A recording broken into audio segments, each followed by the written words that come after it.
बाबरी मस्जिद इन्हदामी केस के मुताल्लिक़ special court का फ़ैसला आ चुका है। इस फ़ैसले के मुताल्लिक़ बात करने के लिए हमारे साथ हैं जमात इस्लामी हिंद कर्नाटका के सदर डॉक्टर साद बेलगाम। बाबरी मस्जिद इन्हदाम का जो केस 28 साल से चल रहा था, अफसोस की बात है और निहायत ही दुख की बात है कि इतने तवील अरसे इंतज़ार के बाद और इतने मजबूत शवाहिद होने के बावजूद इस केस का फ़ैसला जो सामने आया है और तौक़्क़ो थी कि इतना बड़ा जुल्म जो हुआ और इतना बड़ा क्राइम जो हुआ उसके लिए किसी न किसी को करार वाक़ई सज़ा दी जाएगी और किसी को मुजरिम ठहराया जाएगा। मगर अफसोस की बात है कि 28 साल के बाद फ़ैसला आ रहा है और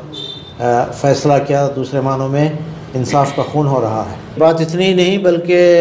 ये तो एक ऐसा वाक़या है जो कई सालों और महीनों के मूवमेंट को चलाकर राम जन्मभूमि और रथ यात्रा के मुल्क गिर जो मुज़ाहरे और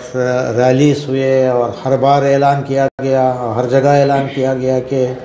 मंदिर वहीं बनेगा और मस्जिद की जगह मंदिर बनेगा और लोगों के जज्बात भड़काए गए।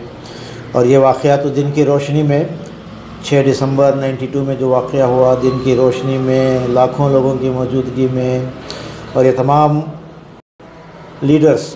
32 लीडर्स जिनके नाम अक्यूज़्ड की लिस्ट में थे, उन सब की मौजूदगी में ये वाक़या पेश आता है। टीवी और प्रेस ने इसको बड़े पैमाने पर कवर किया है और चंद घंटों में पूरी मस्जिद को मुनहदिम कर दिया जाता है और इतने बड़े क्राइम के लिए किसी को ज़िम्मेदार नहीं गर्दाना जाना बहरहाल एक बहुत समझ में नहीं आने वाली बात है, नाइंसाफ़ी की बात है। वैसे भी कहा जाता है कि justice delayed is justice denied.